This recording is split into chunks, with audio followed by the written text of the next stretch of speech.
Welcome to 8-Bit Basic. Just a quick note before we dive in. This second half was actually recorded before part 1 went live, so I hadn't seen your comments yet. This experiment has been quite polarizing for some people, and it was never meant to take anything away from the incredible work that human programmers can do and all the things they have learned and how they have learned to push the hardware. It's just an experiment to see what AI could do with BASIC. By no means do I ever want to replace what people can do. If you haven't seen video number 1, please check it out. This is video number 2, where ChatGPT AI helps me create a version of columns for the Commodore Plus 4. So in the last video, this is where we ended up. Decent movement, very pretty jewels, our brick background. We have a scoring system in place. I've got effects. I've got background music. But we still had quite a few other things I wanted to achieve, like different levels, increasing the speed, and I had a few other ideas just for little improvements of the game. So let's continue now. I'm going to move on to version number 8. In version number 8, you can see the code is quite substantial now. I wanted to introduce a loading screen so you weren't just sitting staring at nothing, and so that you had an idea that the game was actually doing something. As you can see, massive code. So now the character copy routine, the custom characters, that's also moved into machine language as well. So I also wanted just the instructions on the screen too. I wanted it to be colorful. And so now BASIC is also moved it's compacted the music routine. So now those 505 bytes, they get copied straight into RAM and then machine language can interpret it. So as you can see, loading was much quicker. Yep, everything's still working hunky-dory.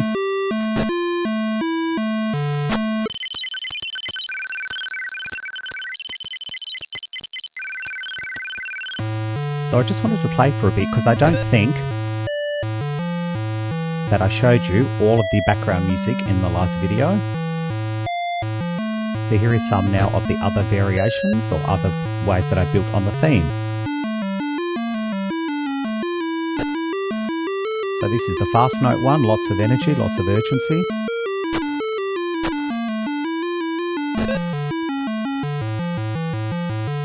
And then here's that low version, very reminiscent of original columns.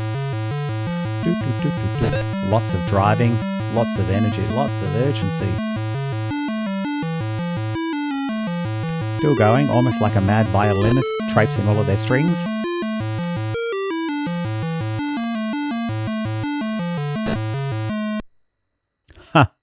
And also, what's happened here, we've got a nice crash because we haven't implemented the level system properly. So I guess that's about time that we should go on and look at 8B.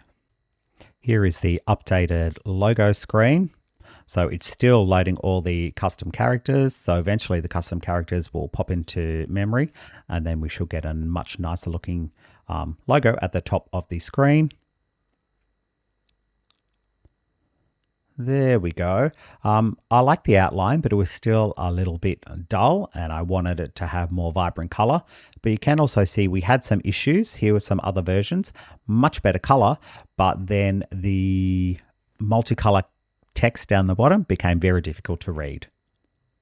So here's the loading screen that I was much happier with. You can see we've got the vibrant colors. The colors look much better on the emulator. It's because I've got a little bit of bleeding just because I'm on real hardware. So we have the character set being loaded in the background. So once that is done, we're going to get a nice version of the columns heading at the top of the screen. And there it is, beautiful, vibrant colors, and we can read all of the text. There were some issues earlier. You can see we went into multicolor character mode at the bottom and just made things a bit difficult to read. This now goes all the way through 100% and the game will start. This is version 9 now, where we've got the level system added in. You can see we've got some boxes. I've tidied up the screen a little bit. So I'm just going to play for a while. I'll speed it up, of course, just so you can see the level progression.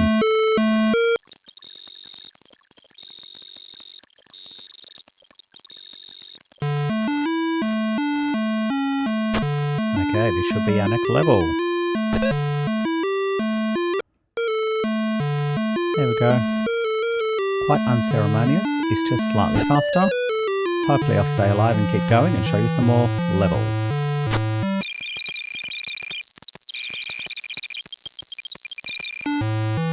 Okay, level 3. No, that wasn't a match. There we go.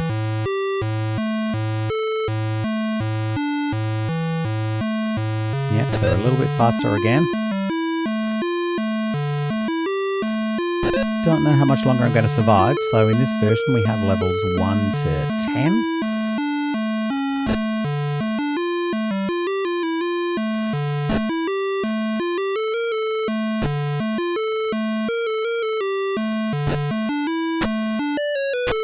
But as you can see, the game is still challenging. I'm only on level 3. It's not particularly fast, and I am about to die.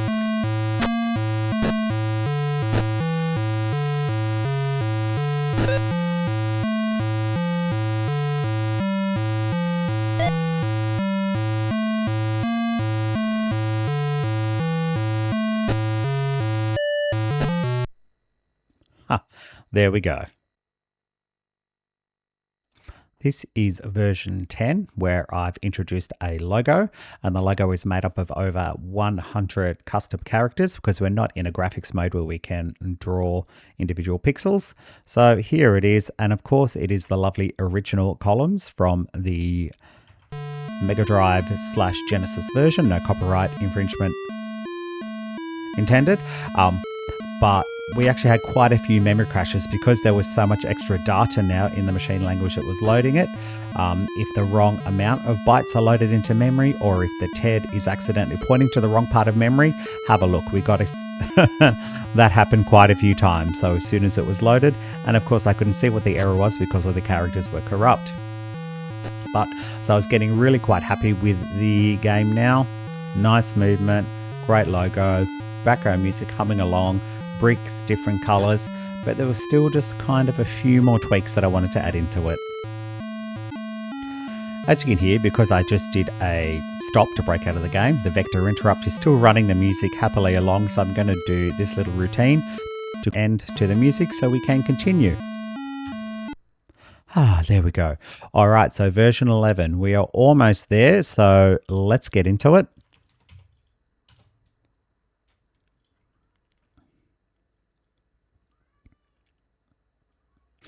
Alrighty, so I think this is the penultimate. This is my second last version. I'm almost at a point where I'm very happy. So here we come. So you'll notice now that I've actually added the full outline to the logo, which is what I wanted. So that's now all there in the custom characters. One thing that I did do to help test my levels is I added a little cheat, which is the P for points. And I actually added in this lovely little level flash, so that when you go up a level, you actually get the flash border and you also get the nice sound as well. So let's go up. Okay, so this is level 10, so this is as fast as we're getting.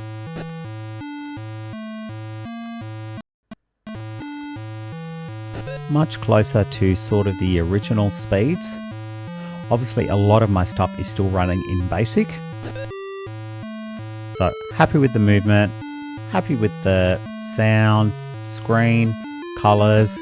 I just wanted to do one last push for version 12. Here is my final code. Just for now, of course. I'm hoping that I get lots of suggestions and lots of feedback from my wonderful viewers. Please, anything you think that can improve the game, tweak, make it better, please pop it in the comments. I do plan on doing a follow-up video where I implement all of your wonderful suggestions. And this process, it actually took me many, many days. My video is a bit late because ChatGPT, it actually had to do quite a lot of thinking in between my requests.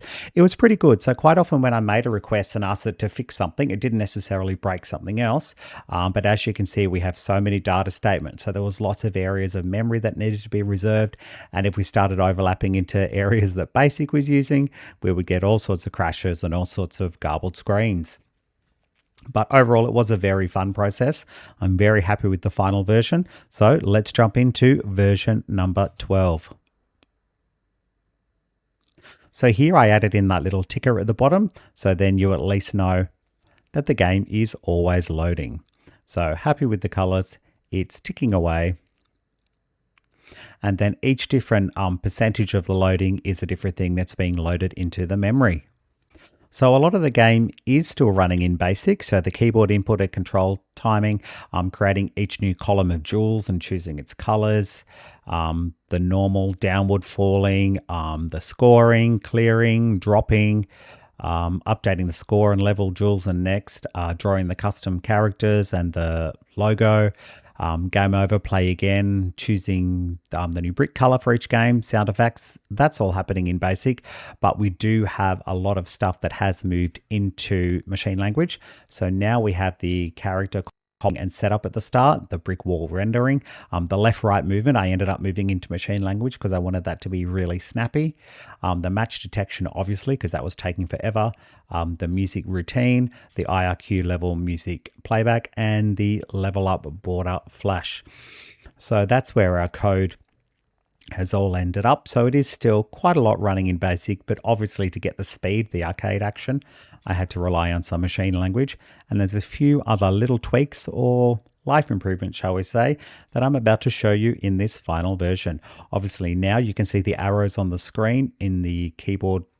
So I have actually used the arrows. I thought it's such a shame to have a +4 and stick to WASD. So now you can use... if you can get your fingers crammed in there, you can use the arrow keys to control the characters. I've added a nice black background, so as you can see here, yep, using the arrow keys, left, right, up, down, all nice and responsive. But I have also added another feature as well, particularly useful in these early levels. You can just press the space bar and the jewels will fall all the way to the bottom. So I still have the cheat in as well. So we can go to some of the higher levels and play along.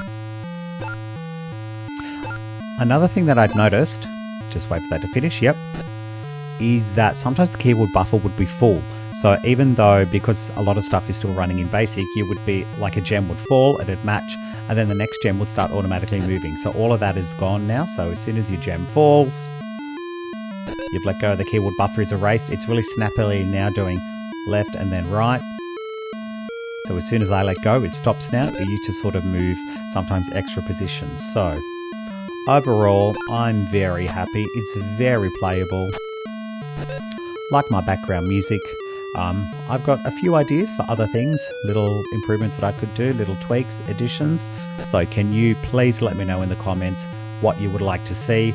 Also, another thank you to my wonderful supporters on Patreon. You can see their names on the screen there. Plenty of extra and exclusive content for you to see if you enjoy all this 8-bit madness. But again, I want to thank you all so much for watching, even just by watching, liking, subscribing, thumbs up, comments, all of those things help support the channel. And I've got lots more things up my sleeve. So thanks for watching, and I'll see you all again soon for some more 8-bit Basic.